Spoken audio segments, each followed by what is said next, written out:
Get ready, because we have not one, but two pickled steel prototypes to look at today. That's right, we got designs from South Africa coming at us from the future right here on this channel for you. Stick around.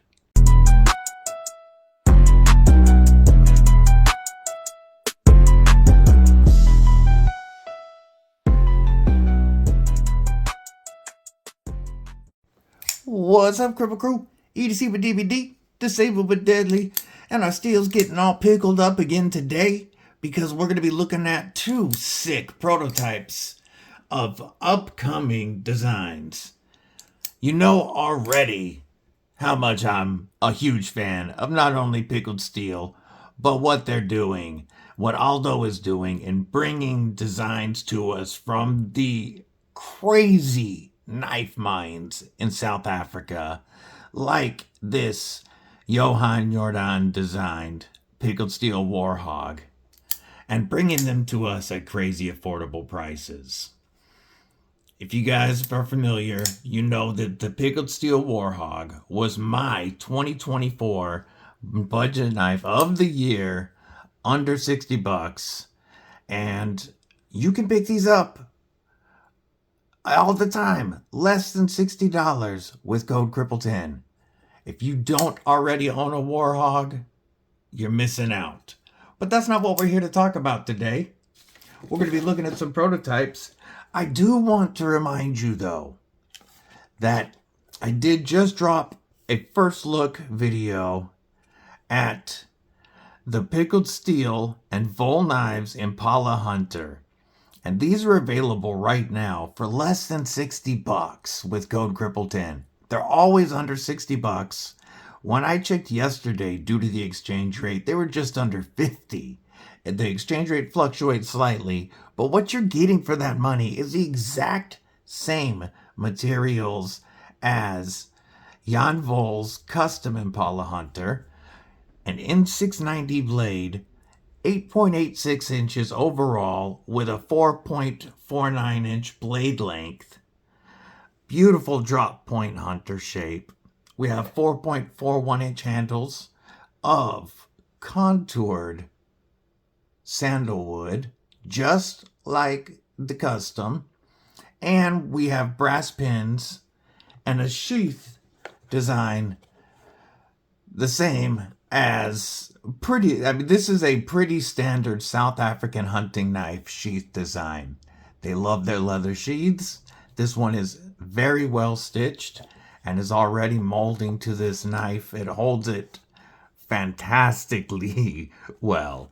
And as it takes on this shape more and more, it'll hold it even better. Plus this leather and this sandalwood will patina as you use them.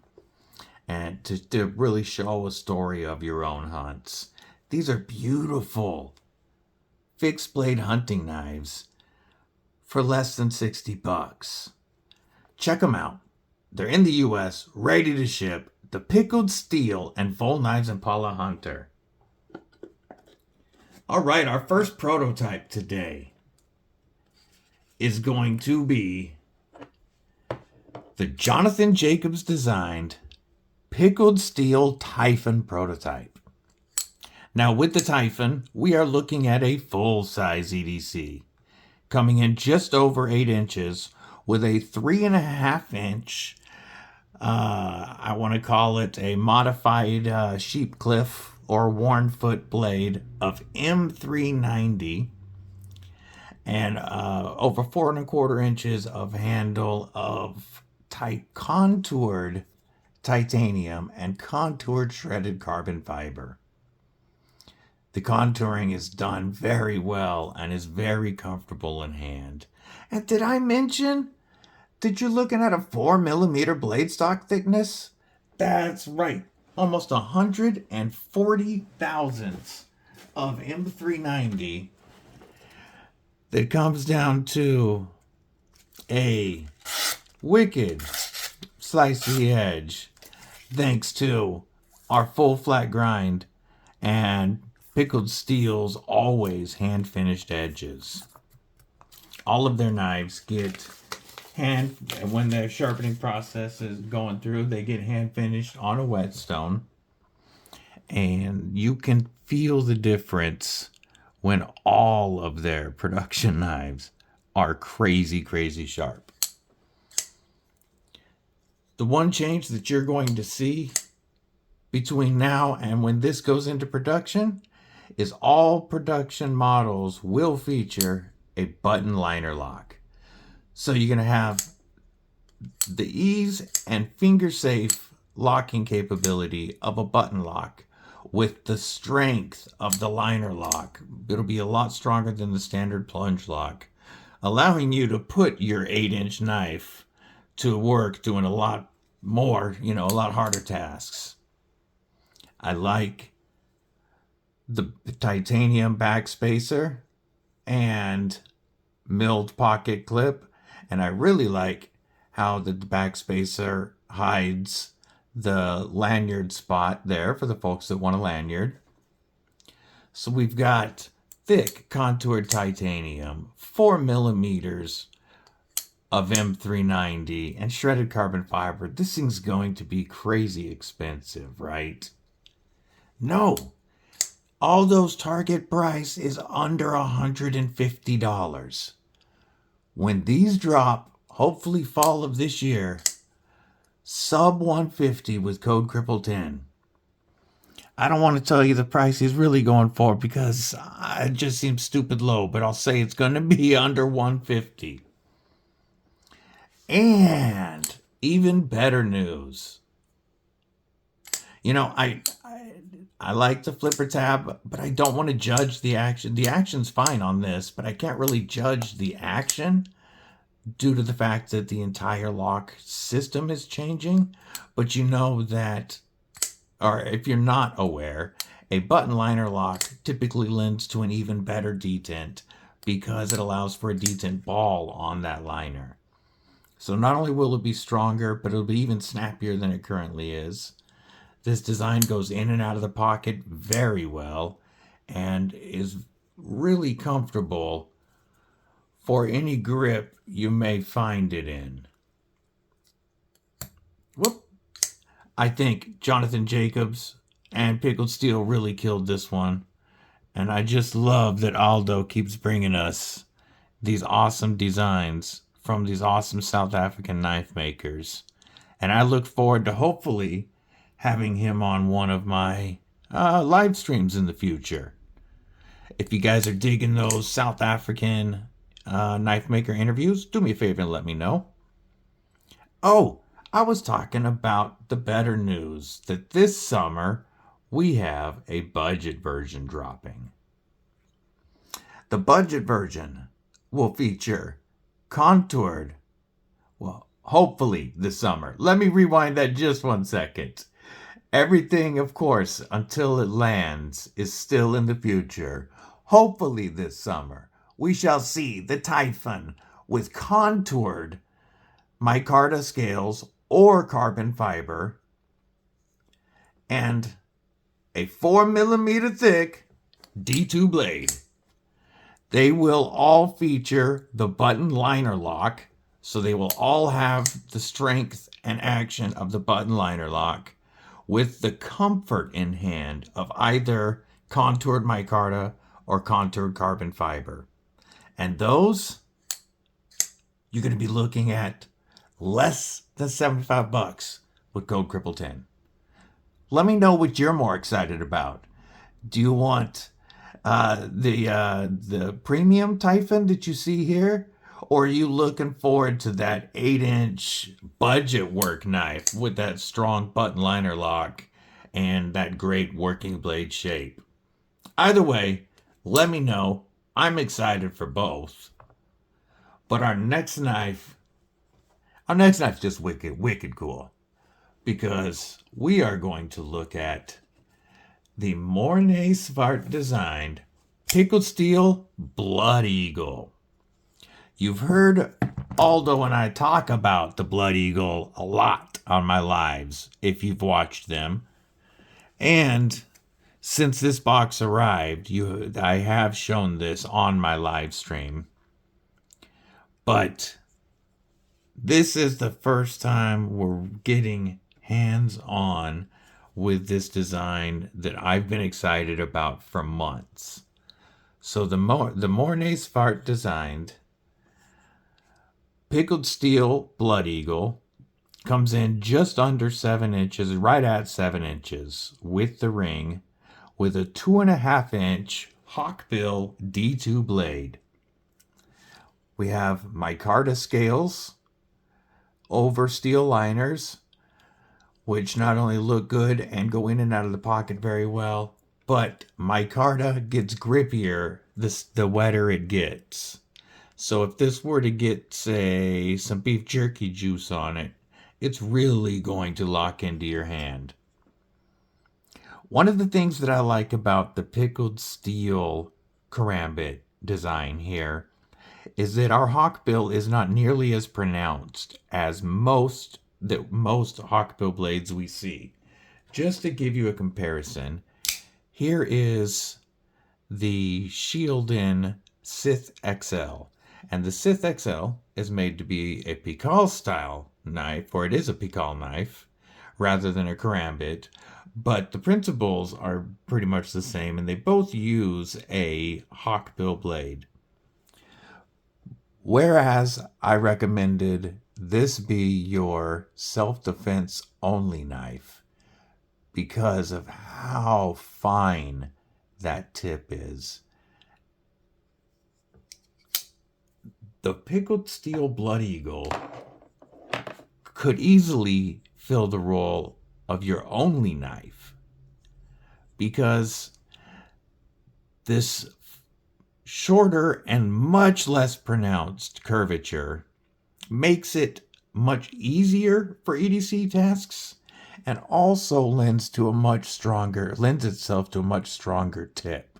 So you're not going to be worried about that tip if you're opening packages, or if you're using this cutting down some cardboard, or if you're cutting through some rope. This is going to trap fibrous material inside of the recurve there and hold it as you slice through. It is very comfortable in a forward grip without my hand in that ring. I wear an extra large size glove, and this actually is very comfortable for this style of use. In a pinch grip, I can easily use that tip for any precision work or opening packages. I can throw my index finger out there if I wanted to direct that tip. And then, of course, when it's go time, it locks into a karambit or beef jerky Avenger grip. The G10 ring is going to add a little bit of door knocking capability, and the G10 is going to be strong while still being light. And production versions, listen to that snap. And then my pinky blocked it. Oh, I love that snap.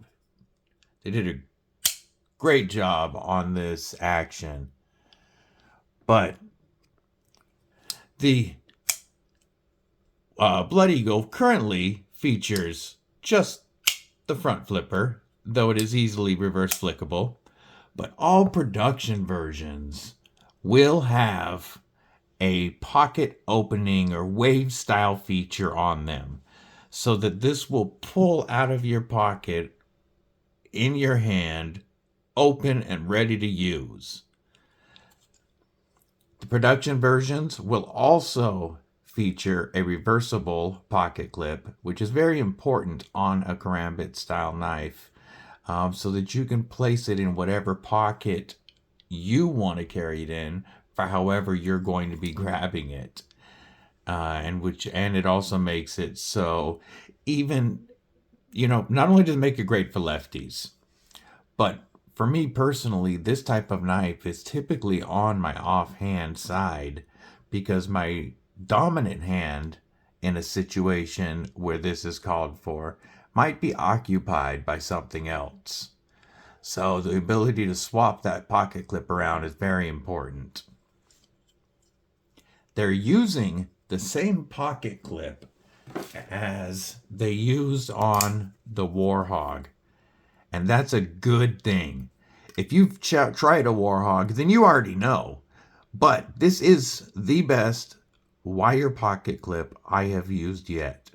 It is very strong, but it goes in and out of the pocket perfectly. But this extra width here, it just lends itself to strength so that you're a lot less likely to bend the wire clip. Fantastic knife. I'm really excited for the production version. And if the budget version does well, I'm sure we'll probably see some premium versions.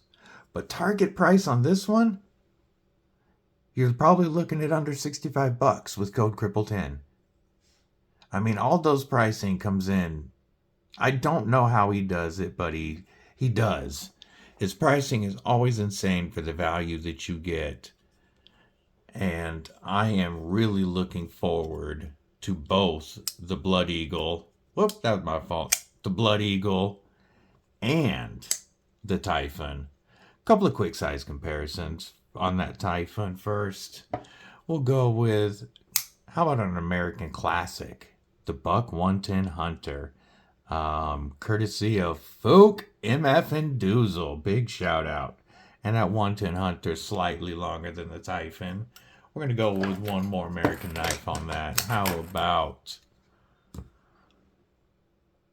a Spyderco Paramilitary 2, which is slightly longer overall length than the Typhon. And you know, because it's still here, we got to go with one more American-made knife in the McNeese PM2, which, as you can see, is a fair bit shorter than the Typhon. We'll compare the McNeese while it's out to, here it is next to the Blood Eagle, to give you an idea of the Blood Eagle size as I keep moving my patch during this video. It's probably going to look stupid, but oh well. As we compare it to the Blood Eagle, thank you, Mr. McNeese, and thank you for your service. How about that Shield and Sith XL? Oof. Such a pokey tip. It always gets me. They're very, very similar in length. And one more size comparison. How about the TakCom Knives Mantis? Also made to be a Pickled style beef jerky defender. And the Blood Eagle is slightly longer than the TakCom Knives Mantis. I want to know what you guys think about these. Which one are you looking forward to the most? Are you grabbing you a Typhon? Are you grabbing a Blood Eagle? Are we looking at the premium? Are we looking at the budget? What are you stoked for? I hope everybody has a killer day, night, morning, evening, whatever it is, wherever you are. Stay safe, stay frosty, and most importantly, stay deadly.